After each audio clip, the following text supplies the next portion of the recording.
নমস্কার, আপনারা দেখছেন আভাস নিউজ। আপনাদের সঙ্গে রয়েছি আমি অর্পিতা। শুরু করছি সংবাদ। কংসাবতী নদী থেকে উদ্ধার হলো যাদবপুর বিশ্ববিদ্যালয়ে এক পড়ুয়ার দেহ। ছাত্রের নাম সোহম পাত্র, বয়স 20। তিনি যাদবপুর বিশ্ববিদ্যালয়ের প্রিন্টিং ইঞ্জিনিয়ারিংয়ে তৃতীয় বর্ষের ছাত্র। বাড়ি বাঁকুড়ায়। বুধবার তার দেহ উদ্ধার করে পুলিশ। পুলিশ সূত্রে খবর, মঙ্গলবার মায়ের সঙ্গে বাঁকুড়ার বাড়িতে ফিরছিল সোহম।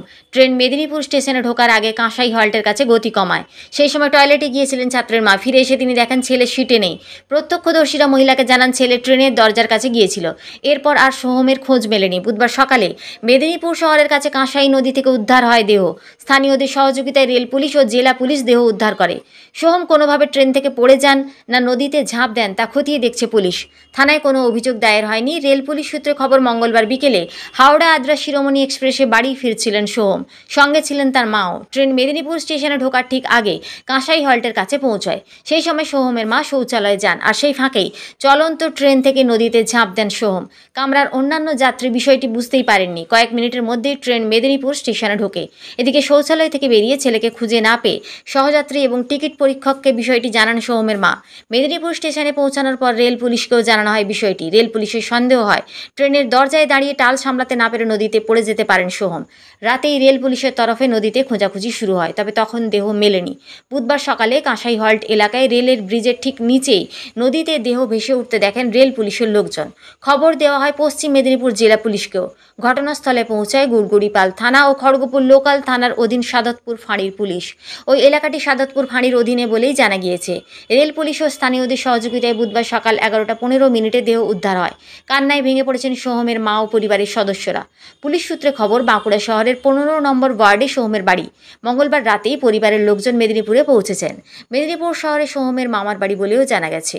জেলা পুলিশের এক আধিকারিক জানিয়েছেন দেহ উদ্ধার হয়েছে। খড়গপুর মহকুমা হাসপাতালে পাঠানো হবে ময়না তদন্তের জন্য। পরিবারের তরফে কোনো অভিযোগ দায়ের না হলেও পুলিশ অস্বাভাবিক মৃত্যুর মামলা রুজু করে ঘটনার তদন্ত শুরু করেছে।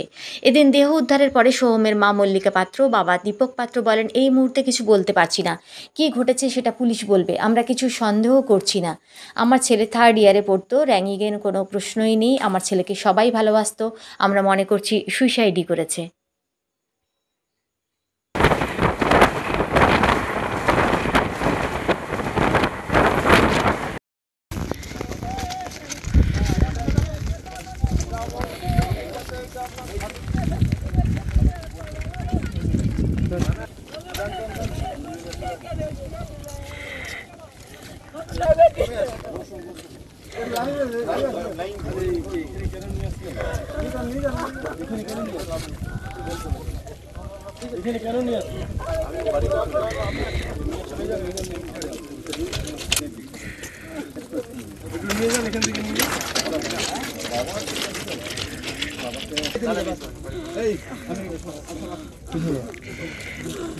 মাই বাইকটা নিয়ে নিন না।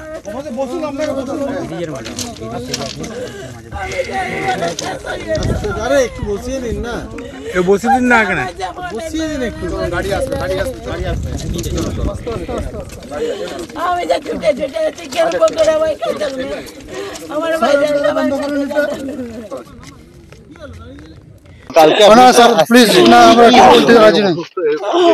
কিছু বলতে রাজি নেই, প্লিজ। ছেলে তো যাদবপুরে পড়তো না, কিছু মনে নেই আমার। আমি এই মুহূর্তে কিছু বলতে পারছি না,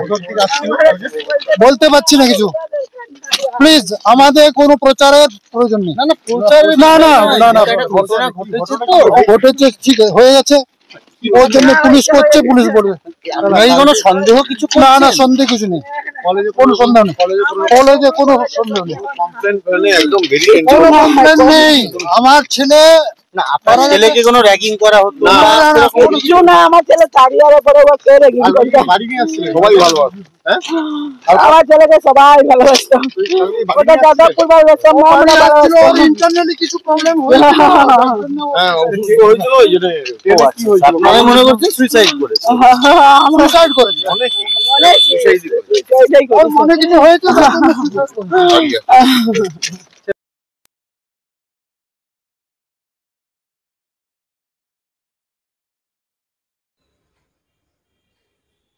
উড়িষ্যায় ভয়াবহ বাস দুর্ঘটনা, প্রাণ হারালেন 2 জন। ঘটনাটি ঘটে জলেশ্বর থানার লক্ষণনাথ এলাকায় 16 নম্বর জাতীয় সড়কে। উড়িষ্যায় বুধবার ভোর রাতে ঘটল এক মর্মান্তিক সড়ক দুর্ঘটনা। উড়িষ্যা থেকে কলকাতাগামী একটি বেসরকারি রুটের বাস জলেশ্বরের কাছে 16 নম্বর জাতীয় সড়কে দাঁড়িয়ে থাকা একটি লরির পিছনে সজোরে ধাক্কা মারে। প্রবল সংঘর্ষে ঘটনাস্থলে মৃত্যু হয় বাসের চালক ও হেলপারের। স্থানীয় সূত্রে জানা গেছে, বুধবার ভোর রাতে বাসটি দ্রুত গতিতে জাতীয় সড়ক ধরে কলকাতার উদ্দেশ্যে আসছিল। সেই সময় জলেশ্বরের কাছে পৌঁছানোর পরই হঠাৎ নিয়ন্ত্রণ হারায় বাসটি। নিয়ন্ত্রণ হারিয়ে সরাসরি সামনে দাঁড়িয়ে থাকা একটি লরির পিছনে গিয়ে ধাক্কা মারে। সংঘর্ষের প্রভাবে বাসের সামনের অংশ সম্পূর্ণভাবে দুমড়ে মুচড়ে যায়। চালক ও হেলপার সামনের আসনে আটকে পড়েন এবং ঘটনাস্থলেই তাদের মৃত্যু হয়। খবর পেয়ে জাতীয় সড়ক কর্তৃপক্ষ, উড়িষ্যা পুলিশ দ্রুত ঘটনাস্থলে পৌঁছে উদ্ধার কার্য শুরু করেন। ক্রেন ও স্থানীয় বাসিন্দাদের সহযোগিতায় চালক ও হেলপারের দেহ উদ্ধার করা হয়। আহত যাত্রীদের স্থানীয় জলেশ্বর হাসপাতালে নিয়ে যাওয়া হয়। প্রাথমিকভাবে জানা গেছে, যাত্রীদের মধ্যে 9 জন আহত হয়েছেন। গুরুতর আহত নন, সকলেই বর্তমানে নিরাপদে রয়েছেন। পুলিশ সূত্রে জানা গেছে, অতিরিক্ত গতি এবং ঝিরঝিরে বৃষ্টির কারণে দৃশ্যমানতা কম থাকায় দুর্ঘটনাটি ঘটতে পারে বলে প্রাথমিক অনুমান।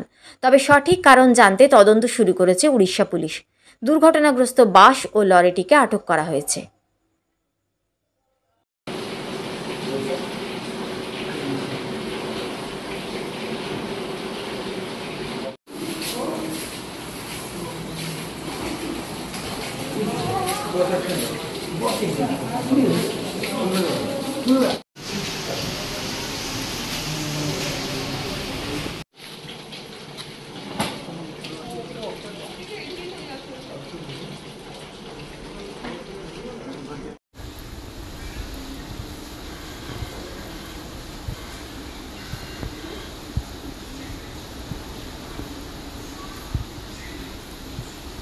କାଚ ଭାଙ୍ଗିକି ବାହାରିଛନ୍ତି ବାଟ ଦେଇକି। ସେ ଲେଡିଜ ଜୁତା ଏକା ପଡିଛି, ଦେଖୁନ ସେଠି।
ଦି ଜଣ ମରିଛନ୍ତି।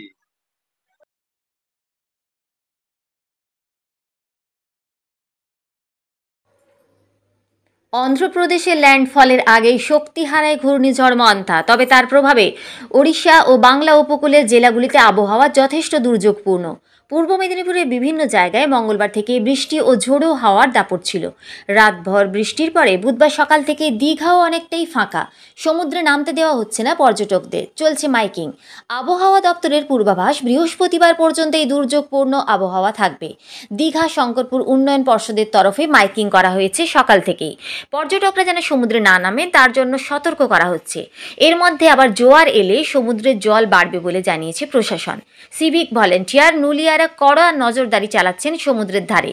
সমুদ্রের কাছে যেতে দেওয়া হচ্ছে না পর্যটকদের। কেউ জলে নেমে গেলে সঙ্গে সঙ্গে বেজে উঠছে হুইসেল, ছুটে যাচ্ছেন সিভিক ভলেন্টিয়াররা। আগাম দুর্যোগের পূর্বাভাস থাকায় হোটেলগুলিও বেশ ফাঁকা। দীঘার এক হোটেল ব্যবসায়ী জানান, মঙ্গলবার থেকে ঝড় বৃষ্টি হচ্ছে। হঠাৎ করে বৃষ্টি বেড়ে যাচ্ছে, সঙ্গে ঝোড়ো হাওয়ার দাপট। আগাম পূর্বাভাস থাকায় লোকজন তুলনামূলক কম। তবে যারা আছেন বেশিরভাগই হোটেলের ঘরেই রয়েছেন। দুপুরের পরে আবহাওয়ার বদল হলে আবারও বেড়াতে বেরোবেন তারা।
ঘূর্ণিঝড় দীঘার মধ্যে হওয়ার চান্স আছে।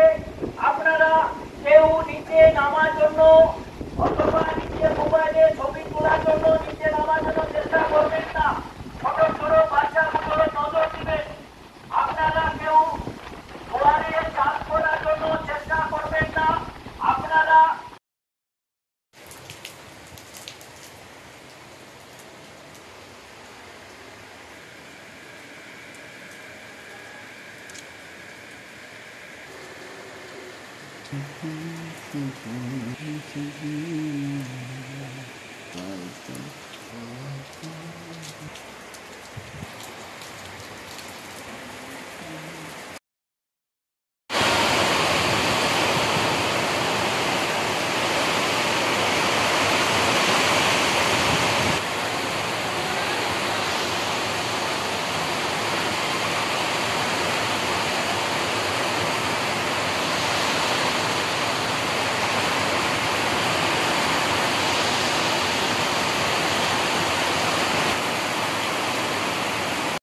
আমার নাম রতন দাস। এখন সমুদ্রের অবস্থা কেমন, কি চলছে? সমুদ্র প্রচুর খারাপ আছে। ঘূর্ণিঝড় হওয়ার দীঘার মধ্যে চান্স আছে, কিন্তু দীঘায় হতে পারে, কোন জায়গায় হতে পারে কিন্তু বলা যাবে না। খুব দিকে হাওয়া দাওয়া আছে, সমুদ্র ঢেউগুলো মাঝখানে পড়ছে, হাওয়াতে খুলে গেছে, মোটামুটি জল খুলে গেছে। কোনো টুরিস্টকে নামতে দিচ্ছি না। টুরিস্ট মধ্যে আমাদের নজর দিচ্ছি, মাইক করছি, হুইসেল মারছি, আমাদের সব কিছু রাখা হয়েছে, যন্ত্রগুলো রাখা হয়েছে। বৃষ্টি কি হচ্ছে? বৃষ্টি তো সকাল থেকে হচ্ছে। টুরিস্টকে আমাদের নজর দিচ্ছি, টুরিস্টকে পাশে আসতে দিচ্ছি না। টুরিস্টকে মাইকে বলছি ঘূর্ণিঝড় হবে, ছোট ছোট বাচ্চাগুলো নজর দিবেন। আপনারা উপরে গিয়ে বসুন, মানে হোটেলের মধ্যে চলে যান। আপনারা বিপদে পড়বেন, কখন আসবে ঘূর্ণিঝড় বলা যায় না। আমরা টুরিস্ট বন্ডে নজর দিচ্ছি। অথবা ঘাটে লুলিয়া টিম দেওয়া আছে। এই দীঘা থেকে একদম সিও ঘাট, মাদারমণি ঘাট, আমাদের লুলিয়া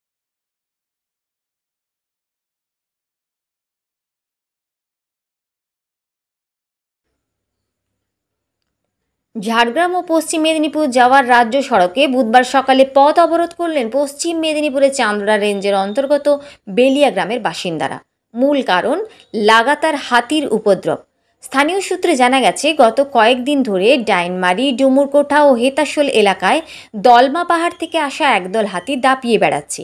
এর ফলে এলাকার ফসল নষ্ট হচ্ছে, ঘরবাড়ি ভাঙছে, এমনকি মানুষজন ভয়ে রাতে বাইরে বেরোতে পারছেন না। গ্রামবাসীদের অভিযোগ, একাধিকবার বন দপ্তরকে জানানো হলেও কোনো কার্যকর ব্যবস্থা নেওয়া হয়নি। তাই ক্ষুব্ধ হয়ে এদিন সকাল থেকে রাজ্য সড়ক অবরোধে সামিল হন তারা। বন দপ্তরের তরফে সাহায্যের আশ্বাস না মেলায় বিক্ষোভ ক্রমশ তীব্র হয়ে ওঠে। গ্রামবাসীদের দাবি, অবিলম্বে হাতি তাড়ানোর স্থায়ী ব্যবস্থা ও ক্ষয়ক্ষতির জন্য ক্ষতিপূরণ দিতে হবে, তবেই অবরোধ প্রত্যাহার করা হবে।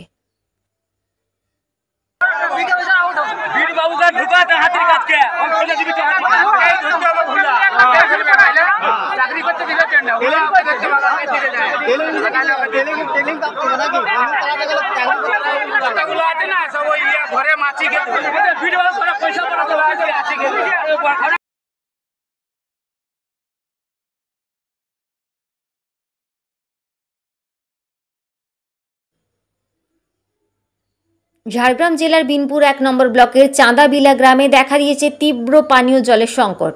গ্রামের 2টি সাবমার্সিবল পাম্প দীর্ঘদিন ধরে বিকল অবস্থায় রয়েছে। স্থানীয় বাসিন্দারা জানান, সাবমার্সিবল পাম্প বারবার খারাপ হলে তারা নিজেরা চাঁদা তুলে মেরামতির ব্যবস্থা করেন, কিন্তু সম্প্রতি উভয় সাবমার্সিবলই আবার নষ্ট হয়ে যাওয়ায় পানীয় জলের সমস্যা চরম আকার নিয়েছে। বর্তমানে চাঁদাবিলা গ্রামের মানুষজনকে বাধ্য হয়ে পাশের কদরডাঙ্গা গ্রাম থেকে পানীয় জল সংগ্রহ করতে হচ্ছে। এতে বিশেষ করে নারী ও প্রবীণদের চরম ভোগান্তির শিকার হতে হচ্ছে। স্থানীয়দের দাবি, দ্রুত ব্যবস্থা নিয়ে গ্রামে নতুন সাবমার্সিবল বসানো বা পুরনো দুটি সংস্কার করা হোক। এই মর্মে গ্রামের পক্ষ থেকে বিনপুর 1 নম্বর ব্লকের বিডিওর কাছে লিখিত আবেদন জানানো হয়েছে, যাতে শীঘ্রই এই সমস্যার স্থায়ী সমাধান হয়।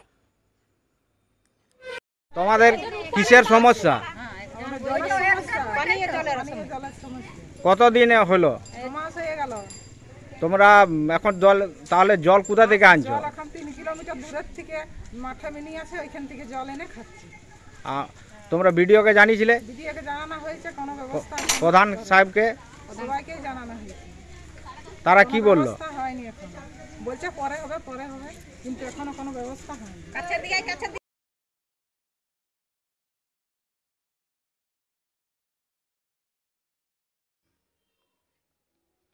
বাড়ির অমতে বয়স না হওয়া সত্ত্বেও প্রেম করে বিয়ে করেছিল সররং এলাকার এক তরুণী দাঁতনের কুহুড়া এলাকায় বিয়ে করেন। আর বিয়ের পর থেকে স্বামীর সঙ্গে অশান্তি লেগেই ছিল। মঙ্গলবার সন্ধ্যায় রাধা ডাগর অসুস্থ হয়। মেয়ে বলে শ্বশুরবাড়ির পক্ষ থেকে বাপের বাড়িতে খবরও দেওয়া হয়।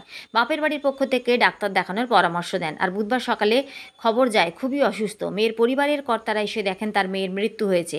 তবে তাকে আত্মহত্যা বলে দাবি করলেও মেয়ের বাপের বাড়ির অভিযোগ তার মেয়েকে খুন করা হয়েছে। এই মর্মে দাঁতন থানায় একটি লিখিত অভিযোগ দায়ের করা হয়েছে। পুলিশ ঘটনা তদন্ত শুরু করেছে। সংবাদ এই পর্যন্তই। নমস্কার।